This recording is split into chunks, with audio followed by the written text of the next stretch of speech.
How was your flight? Oh, it was very nice, thank you. Yes. I got a little reading in. And... Did you? I don't know, airplane food. I'm not sure about the meals sometimes. Mr. Gordon, I'm glad you could have a chance to see this. I've been wanting you to look at it for some time. It's an interesting artifact. Okay, let's see what you have for me. There's a point of reference for you. Here she is. All right. Now, I've had a hard time with that inscription. It's got some familiar characters, but... Where was this found? This was in the Batcreek area, the mounds in Tennessee. And it was an official dig by the Smithsonian. So it was an official dig? In 1889, yes. Oh. And, well, what do you think it is? They've termed it and labeled it as Paleo-Cherokee. Well, I have news for you. This is not Cherokee. This is Hebrew.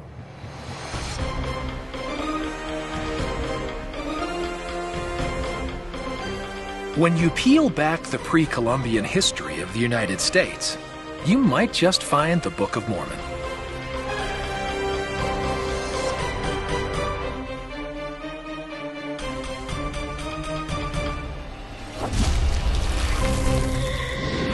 Hidden in the Heartland.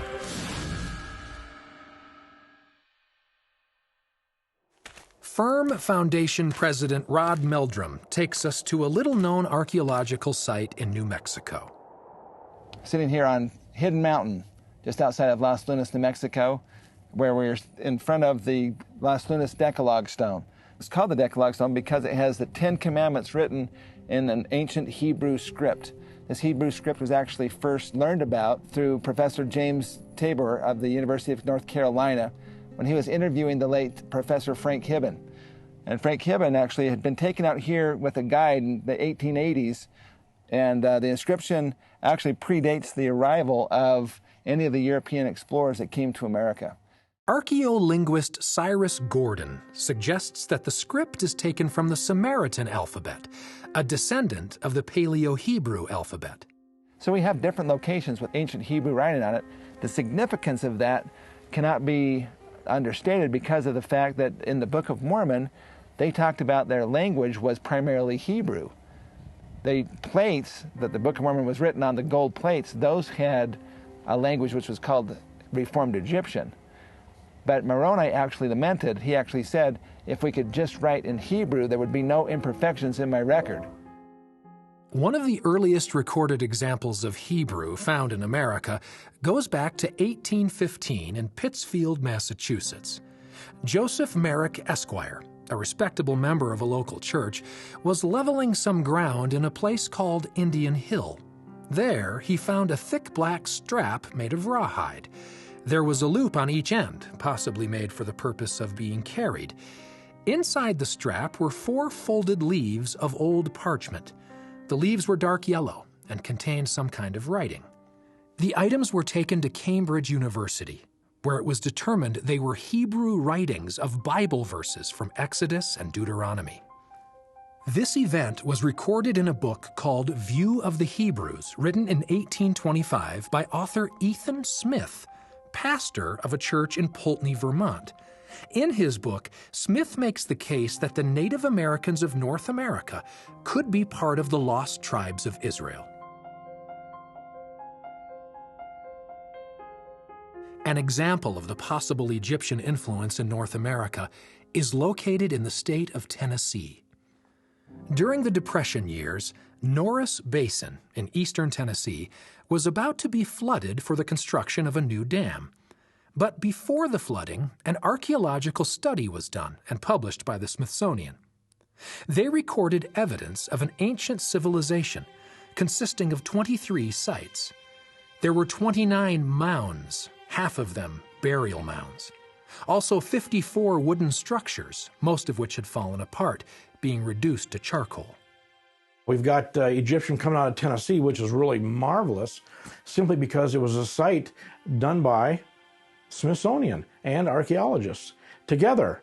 So it was a regular dig. It wasn't handled by, amateurs. And as they uncovered this mound, there was actually 3 mounds, one on top of the other.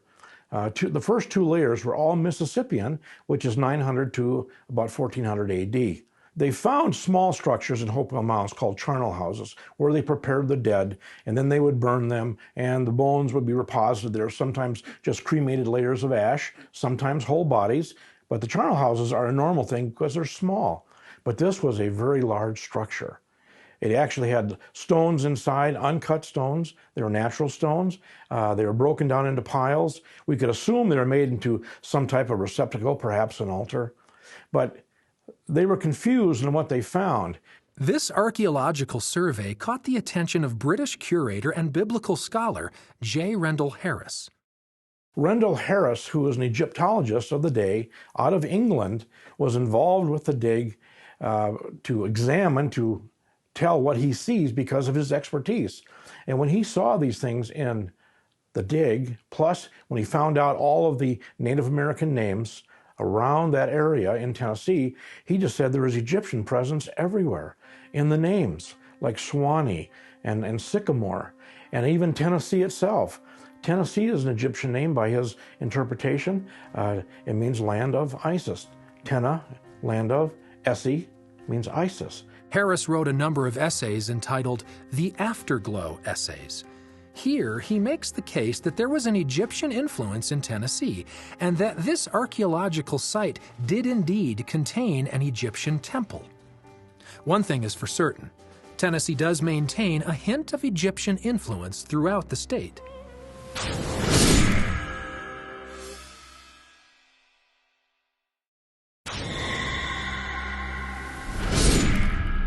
In Veracruz, Ohio, stands the Holy Ghost Parish Cemetery that is home to a number of neglected gravestones from the Civil War era. But in the early 19th century, this location was the center of a peculiar site that has some researchers curious of its origin. In the first publication from the Smithsonian in 1848, Ancient Monuments of the Mississippi Valley, Ephraim Squire and Edwin Davis map out hundreds of mounds and earthworks. One in particular was found in the shape of a 9-candle menorah and an oil lamp. Originally printed by the Army Corps of Engineers in 1823, the size of the Hanakkiah Mound is over 800,000 square feet. Squire and Davis, of all the mounds that they surveyed, the one that really is extremely unusual is the Hanakkiah Mound. In their day, a lot of people just simply call it the Jewish mound, the Hebrew mound, because when they realized from the survey was finished, what they're looking at was a huge menorah, a huge candlestick. And then, of course, the very top of it is an oil lamp. So how do you explain this? It was being so different when all the others are high math. You have the squares, the circles, and the linears. Beautiful work, beautiful things. But the Hanakkiah Mound is totally by itself. Nothing else like it. Very interesting mound that was because the controversy that surrounds it. It puts an ancient Hebrew people here in North America before Columbus. And when the explorers or the discoverers found that, of course, it spoke of an earlier ancient people who could have built these. And that presented a problem for them of proof of a prior land claim. And so it was deliberately reduced after it was discovered. On its destruction, the U.S. Army sent the Corps of Engineers over there, early 1900s, and they removed whatever was left from the farming and flattened it, everything. And yet they touched nothing else in the Ohio Valley except that one. In the small town of Coshocton, Ohio, is the Johnson Humrick House Museum, the home of a variety of displays from ancient Native America to the Civil War.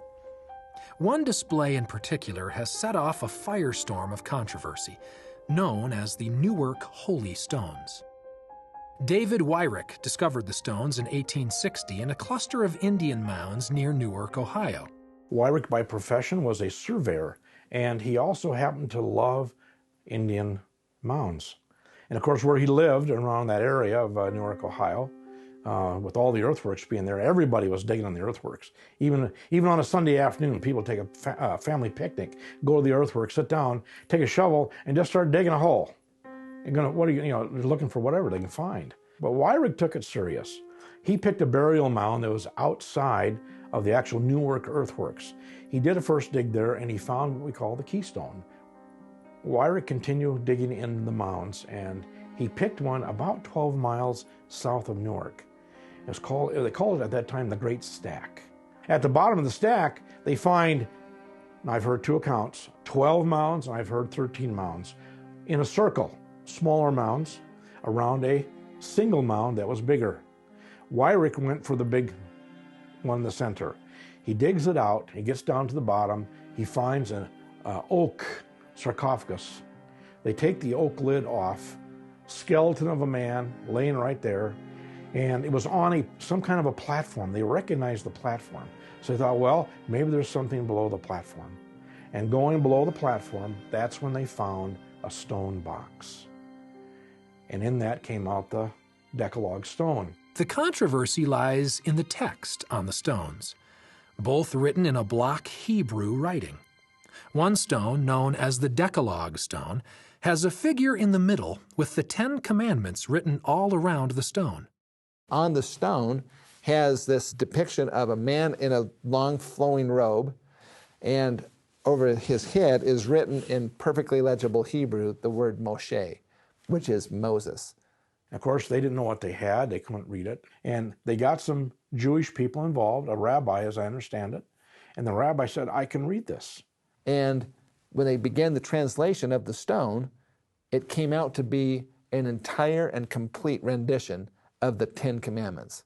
The second stone, known as the keystone, has writing on all sides of the stone. Translated, it reads, Holy of Holies, King of the Earth, the Law of God, and the Word of God. They look at it, and then the guys, they bring up the idea, say, well, we can read it. It's correct in what it says, but we've never seen letters written in this fashion. And so they called it block Hebrew because it was very squarish. Right away then, the naysayers got on that and said, well, Wyrick must have made it.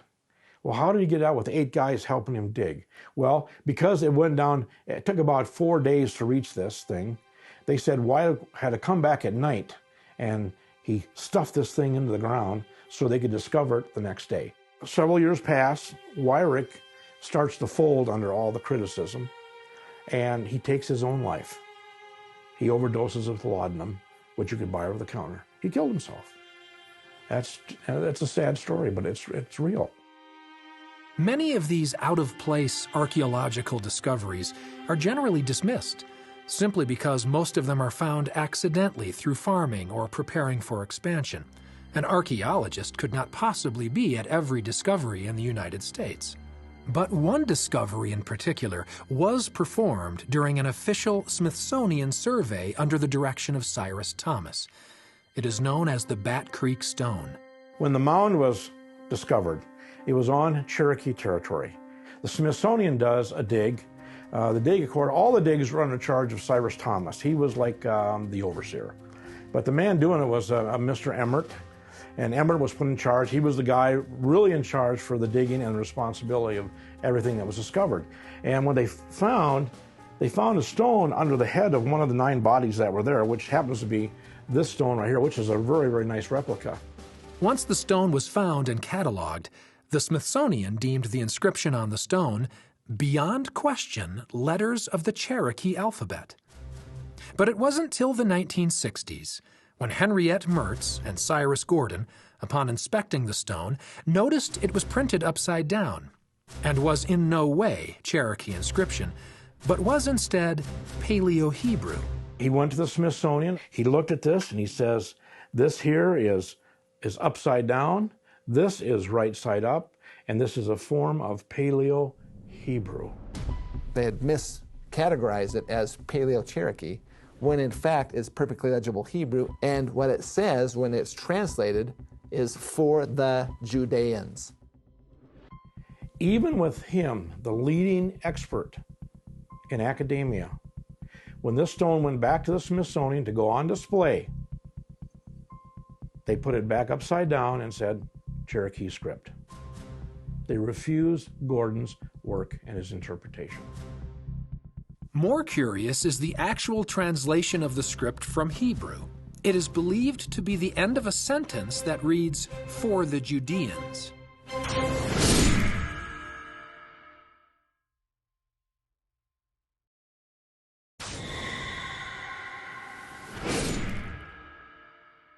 There's been over 30,000 stones that have been found that have had Hebrew writing on them, but they were declared as hoaxes and fakes and forgeries. And so most of them have been discarded. My older brother and my mother said that they had writing similar to the block-style Hebrew that was anciently all across the country. It's time that the truth about the ancient history of this nation be made known. Over the years, other curious finds have challenged the status quo.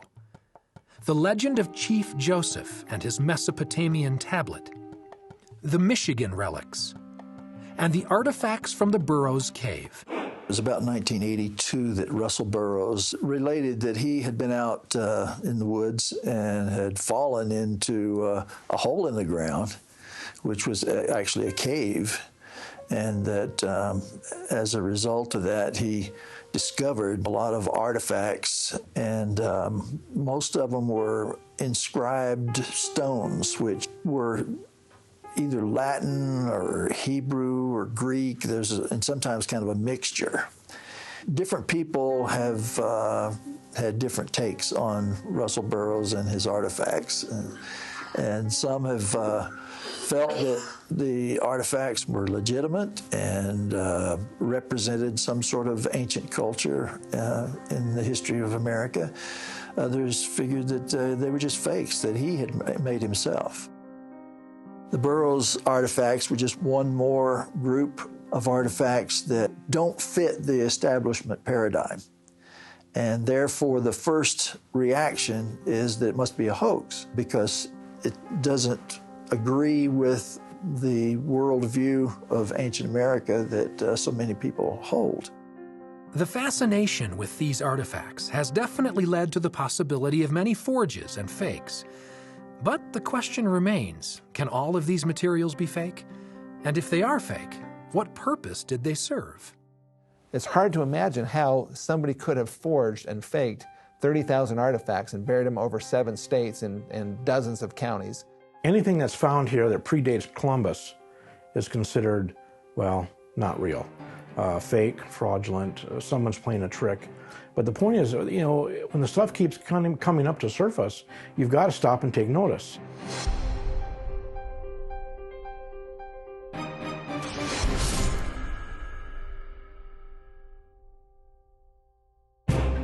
In 1811 and 1812, there was over 2,000 earthquakes. 3 of them were over 8.0 magnitude. Whoever used that knew how to cast iron. But we're talking here about a system that made this place sacred 2,000 years ago. The whole 20 acres is a large burial ground.